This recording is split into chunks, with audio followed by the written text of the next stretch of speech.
Մեր խնդիրը առնելու այդ ամեն ինչին ճիշտ ձևով դիմակայելու ու արժանի հակահարվածը տալը։ Ծեծվելու պատրաստ է։ Բայց ինչի ծեծվելու օրինակ։ Ոչ ծեծելու։ Վականակով քիչ է, իրենք շատ են։ Ուրեմն պետք է ավելի ուժեղ լինենք, ավելի պատրաստված լինենք, ավելի կազմակերպված լինենք նաև այդ առումով։ Բայց կարողանալ եք։ Դուք պարապում եք։ Դուք պարապում եք, անձամբ դուք ամենասածը։ Պարոն Քոչարյան, տեսեք, ձեր հաղթանակը գողացվել է, թե չի գողացվել։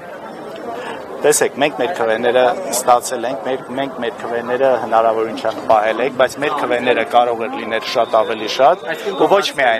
ոչ միայն մեր, կարծում եմ նաև շատ ընդդիմադիրների քվեները կարող է լինել էականորեն ավելի շատ, եթե չլներ են վախի տոտալ մթնոլորտը, այս հարձակումները վարչական ռեսուրսների ակնհայտ չարաշահումը, ու մի խոսքով այն ամեն ինչ որ հիմա քննարկվում է։ Ինչ որ ձևով տեսեք, ես եթե անկեղծ ասեմ, Ալեք ջան, չէ, արի մի հատ ճշտենք, էլի։ Գողանալը մի բան է, ես իմ համար ավելի անհասկանալի է քաղաքացիական պայմանագրի այդքան ձայնը։